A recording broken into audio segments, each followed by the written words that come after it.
Don't worry, we are heading outside, but first we have to take a little walk in the past and check out this short news clip from about a year ago. About 2 years ago, people in the town of Sonoma became alarmed when an investment company began buying up dozens of properties, both commercial and residential.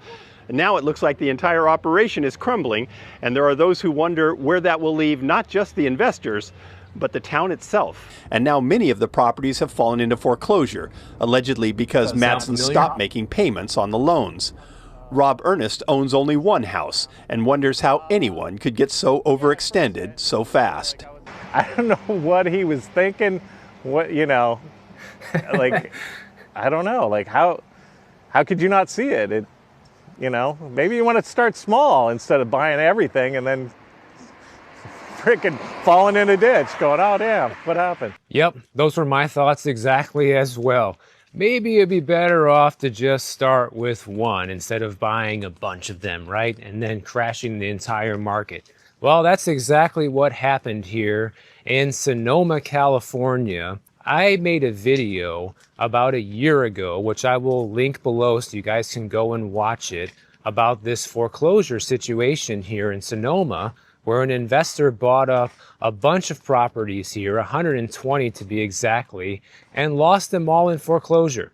And in case you guys don't know, this is my wife Lizzie walking with me here. Hi everyone. She'll be tagging along today. Yes. So what happened is there was an investor here in Sonoma who gathered up a bunch of money from local investors who all thought they were going to get rich and cash in on the housing market bubble, right? This company ended up buying 120 properties right here in Sonoma.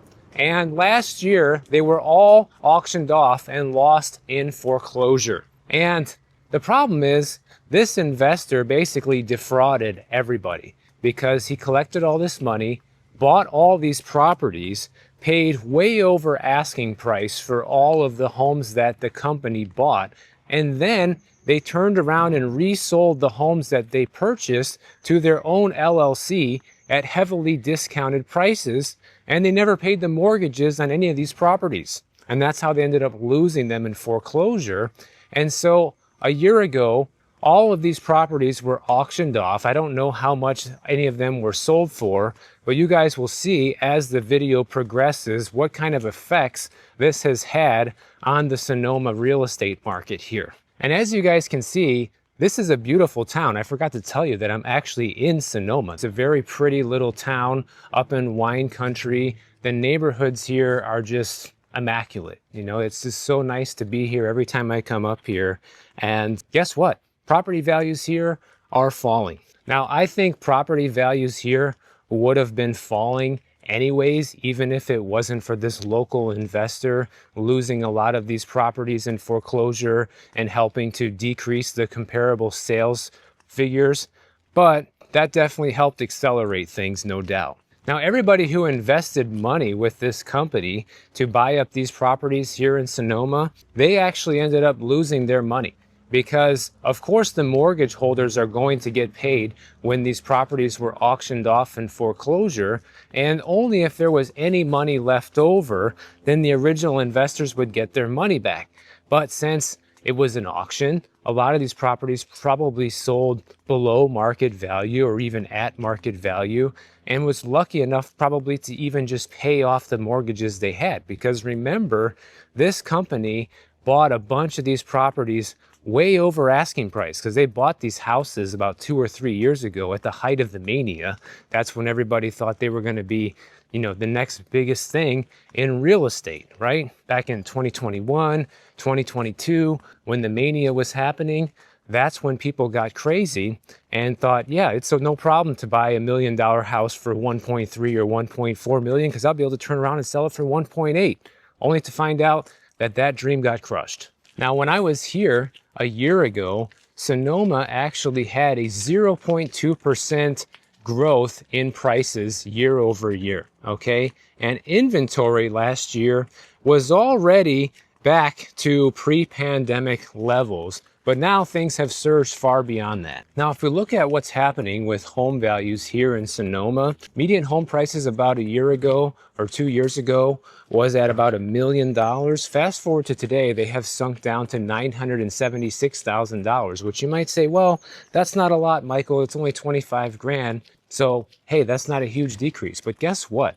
The prices are going to continue falling here, because if we look at the home price forecast on the ReVenture app, they're showing that home prices are projected to go down here another 7.5% in just the next year. And the reason why that's significant is because home prices over the past year have already come down by 3.9%. And then they're projected to go down another 7.5% over the next year. You can see that home prices already came down 8.7% here in Sonoma since June of 2022. And then if it goes down another 7.5% by the end of this year or a year from now, that's already within crash territory. We're already talking about a 15% decline over a 3-year time span. Remember, my definition of a housing crash is a 20% decline in prices within a 5-year stretch. It looks like Sonoma is going to meet that criteria over the next couple of years. The for sale inventory here has absolutely skyrocketed at 158 homes for sale. A year ago, it was 120. And even the most that they saw here before the pandemic was about 123 homes for sale. This market is just completely crumbling right now. And it's kind of surprising just walking through the streets here a little bit. I haven't seen that many homes for sale. I think I only saw one so far before I started the video. So it's not like every house is, for sale, and on every block you're seeing 5 or 6 homes for sale. It's not to that level of magnitude, but that's kind of the whole point, guys. That's what I want to illustrate in this video. It doesn't take, every other house on the block being for sale to cause big problems in the housing market. All it takes is inventory surging past the norms and prices getting overheated for the market to come crashing down. And it certainly doesn't help when you have idiotic investors like at the beginning of this story that kind of just accelerate the housing crash in any given area. And things probably aren't going to get a whole lot better here in the future either, because the unemployment rate in California has now risen to 5.5%, which is actually the worst in all of the US. And a lot of it has to do with the tech industry, of course. And as unemployment goes up, we see mortgage delinquencies go up right along with it. Because when people lose their job, they lose their ability to pay their mortgage. That's not really that big of a surprise. Now, as of July of 2025, California's unemployment rate is sitting at 5.5%, and the state added only 15,000 jobs, which pushed up the unemployment rate 0.1 percentage points from June. And it's the highest rate since December, and California's unemployment rate is considerably higher than the national unemployment rate at 4.2%. California also lost 9,500 jobs just in the month of June alone. Every other week, you see news stories of different companies moving their headquarters out of California because the taxes and the regulations and the unfriendly business environment when it comes to conducting a company here, it just doesn't make a lot of sense for most companies to be headquartered here anymore when you can go to another state and be treated much better economically and still run a successful operation. And people who are looking for a new tech job right now are probably the hardest hit, as so many of these tech companies are laying people off due to the rapid advancement of AI. And a lot of these people just aren't necessary anymore. And remember, these tech companies hired way too many people during the pandemic. They were completely flush with cash. And now they're flushing out all these people that they just don't need anymore. And the sectors of the economy here in California that are doing well are actually the blue-collar jobs and the blue-collar economy. Because you see things like transportation and utilities, those jobs gained an extra 1,300 jobs in July compared with June. And manufacturing jobs here are actually up by 300, which is kind of a surprising number, to be honest, especially with how many manufacturing jobs nationally we're losing. But in contrast, the professional and business services jobs were down a whopping 7,100 jobs in July, which is the worst of any sector. And the tech-heavy information sector lost 1,000 jobs. So that's the other thing you got to think about. The blue-collar jobs here in California do not pay the wages that you need to spend $1 million on a house. And that's what, it's very close to the median home value here in Sonoma, $976,000.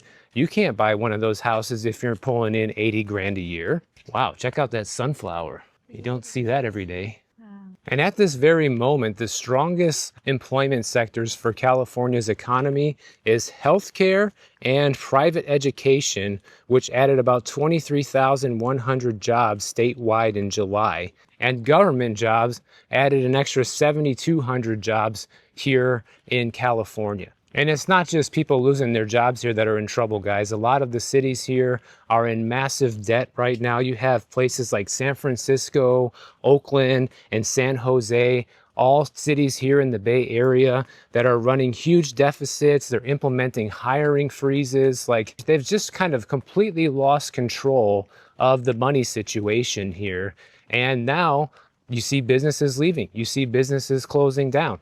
You see people getting let go. You see the amount of jobs being created stalling in a very big way. So this housing downturn that I've been talking about for the last few years here on YouTube is alive and well, even in California. And remember, this is an area where people said just a couple of years ago that, oh, this would never happen. We could never see home prices come down here. The demand is too high. People make too much money, especially with the tech jobs.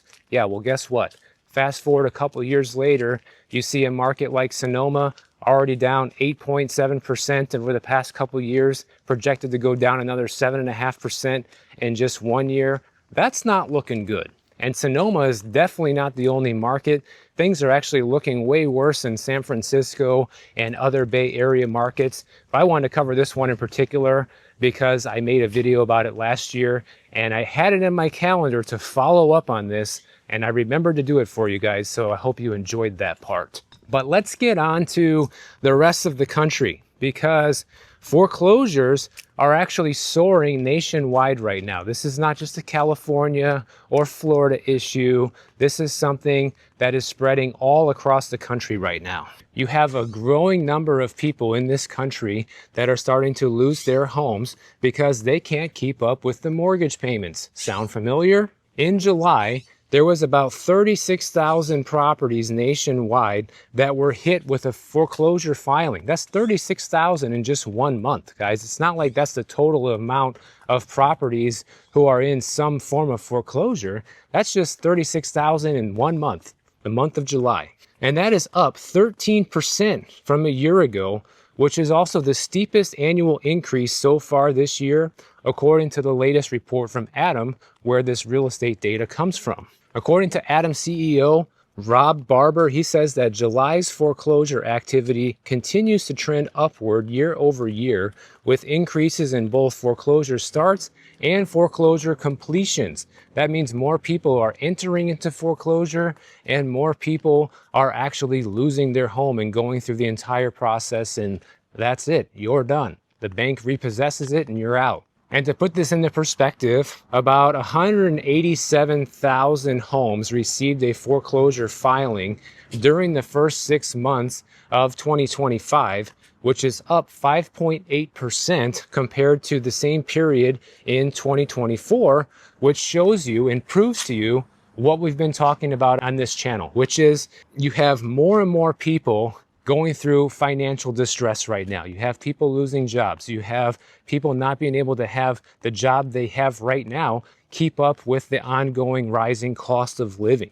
So it's natural to see that more people are going to be losing their homes in this environment. It's not like I'm happy about this. I'm reporting the truth because I want everybody to know that this is going on. But also, I have to say, I told you so. Because a couple years ago, as I first started talking about this sort of thing, I predicted this would happen. You could see the writing on the wall. You know, somebody like me who has been involved in real estate since 2008, when the last crash really hit, it wasn't that hard to see that all this was going to happen. Are we at 2008 levels of foreclosures and, price declines? No, we're not. But that's not really the point. The point is that it's happening, and it's happening at a faster rate than people thought it would. Here's a part of this story that they say is a little bit of good news, which is that in July, the number of foreclosure completions ticked down 1% compared to the June numbers. And they say that that's a good thing, but that doesn't really tell the whole story, because in case you're unfamiliar with the foreclosure or short sale process, there's a lot of opportunities between the time when you get hit with that first default notice to the time that you actually lose your home and the sheriff is putting your stuff on the street, that you could actually get out of the situation. And one of the most common ways that people get out of the situation is a private investor will come along and say, hey, I know you're in financial trouble. We'll get you out of this foreclosure situation. We'll pay off all of your debt that you owe on the house and give you a little bit of money to get started over somewhere else. And in exchange, we're going to buy your house for 20% under market value. And a lot of times people say yes to that scenario, and then the house never actually has to be completed in foreclosure. So just looking at how many foreclosures are actually completed, it's not really an accurate depiction of what's going on in the market, because people have a lot of opportunity between the time they get that first notice and the time they actually lose the house to kind of do something about it. And people who get approached by somebody who offers them a way out, they usually take that way out. I saw it happen many times when I was selling real estate in Miami, especially during that time frame between 2009 and 2012. You saw a lot of that. People would kind of approach desperate homeowners. It was even one of our tactics as real estate agents to look at people who were delinquent on their mortgages or delinquent on their property taxes and try to get them out of it by doing a short sale on the house, So that's what a short sale is. It's a realtor saving them from foreclosure. But just the fact that these filings are going up so much, like 13% year over year, should be a huge red flag that everybody needs to pay attention to. Now, the states that are seeing the most increases in foreclosure, and the number one is actually Nevada, with 1 in every 2,326 properties facing default right now. And of course, Florida comes in at a close number 2, with 1 in every 2,400 houses facing foreclosure. And it's not really a huge surprise that Florida and Nevada take the top 2 spots with the amount of delinquencies rising right now, people not being able to pay their mortgages. Because if you think about it, Florida and Nevada both have local economies that are heavily reliant on tourism. And there's been a lot of content out there recently about how Las Vegas is dead right now, which we'll go over here in just a minute. But that's another sign right there that people are pulling back and not spending the money, guys. If you don't have money to pay your car loan or your student loans or your mortgage payment, how the hell are you going to go to Vegas and spend money on expensive hotel rooms and gambling and just throwing away money you don't have? Clearly, the answer is you're probably not going to unless you're a degenerate gambler. When things aren't going well economically, tourism is typically one of the first industries that will get hit. And when tourism gets hit, that means all the local businesses that rely on tourism see big declines in revenue, which means people can't pay their bills. And also a lot of those employees who work for those companies lose their job, and now they can't pay their bills either. Now here's a Sonoma house for sale that was purchased back in 2015 for $1,655,000. And they tried to turn around and flip it back in 2023 for $3.5 million, okay? And then they started doing the same old trick of let's list it and remove it, list it and remove it. And then they even tried listing it for rent for 10 grand a month. But the house has now been reduced to $2.95 million. They've already cut about $200,000 off the asking price of this home, and clearly nobody's interested. And this shows you the state of the market. 132 days on Zillow, nobody buying it, but in reality, being listed for the past 2 years. When you have a home listed on the market for 2 years and no one's buying it, that's a pretty clear indicator that you're asking too much. This person bought it for $1.655 million in 2015. if I just had to throw a number out there and guess what this house is worth, it's probably very close to the $2 million mark. Because of course it did appreciate some since then, but nowhere near as much as people think. And that's why it's sitting empty. Now, hopefully people go back and actually watch that video I made a year ago that I referenced at the beginning of this video, because I actually coincidentally talked about Las Vegas in that video too. And the reason I covered Vegas in that video was because the delinquencies on homes were rising pretty heavily back then. There was a 41% increase in foreclosure filings in Las Vegas a year ago. I tried to find the most recent numbers on it. I can't find it. But I would imagine it's not getting any better a year later. And a lot of this can be reflected in the current situation happening in Vegas. You can see the inventory there is kind of like a yo-yo. It's a very strange inventory situation in Vegas. It goes way up, it goes way down, but they're basically at 2019 levels of inventory with about 9,500 homes for sale.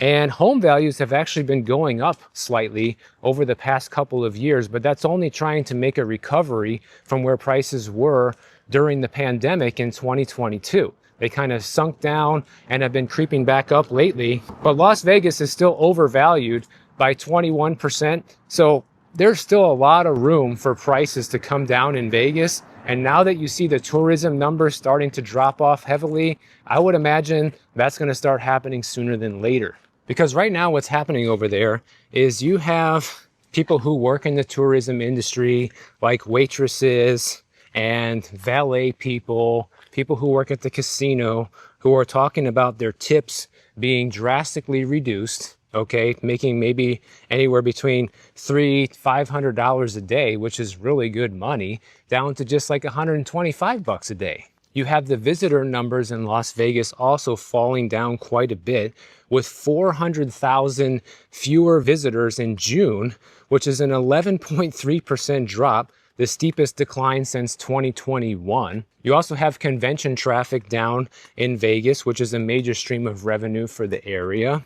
And the overall losses right now are estimated to be at around $10 billion that hit the casinos, the hotels, and all the service workers extremely hard. And think about it. Think about what going from making $300 a day to making $125 a day would do to your monthly budget, the amount of money you have to spend. And people, once they start making that money consistently, they kind of get used to it, right? They get that new car, they end up getting the house, they end up getting things that they think they can afford. But if your income is heavily influenced by how much people are visiting and tipping you, well, that can all change in an instant, and it is. Here's another example right here in Sonoma.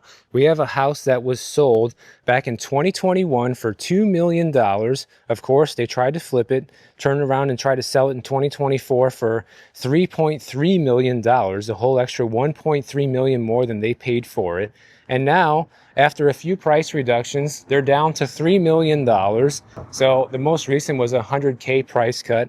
And this property is still sitting on the market, just like all the other ones around here. This one's actually 173 days on Zillow, and this house is just sitting here empty, guys. This market is actually very reminiscent of Miami, where I live, because you see a lot of listings like this. People bought these houses a few years ago for way less money. They're still trying to sell them for big profits, and no one's buying. Now back to my Vegas story. If you think about it for a minute, you know, Vegas used to be one of those cheap tourism places, kind of like Florida, where you could go for a very inexpensive vacation, all included things with the hotels. Used to have all you could eat buffets for like $10 a person, crazy stuff like that that just doesn't exist anymore. Now you got to pay $10 for a cup of coffee in Vegas. Now you're paying $10 for a bottle of water.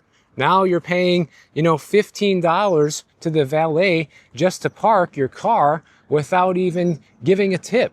This has become a very expensive place to visit. The hotels are expensive. And then they want you to gamble while you're there. The restaurants are expensive. Everything costs money there. So Las Vegas, in its original appeal, is completely gone. The whole notion of let's go there and have a cheap, fun getaway, and because everything else is so cheap, maybe I can afford to lose a few $100s in the casino and have some fun. Those days are gone. And it's kind of the same thing with Florida, guys, but the difference is Florida still has more appeal than Vegas in terms of we have a lot of free things to do that Vegas just doesn't have. You know, you might want to make an escape down to Florida and just spend your time kayaking or paddleboarding or going to the beach for a whole week, and that costs nothing. You know what I mean? Versus in Vegas, you're in the middle of the desert, it's 110 degrees every day in the summer.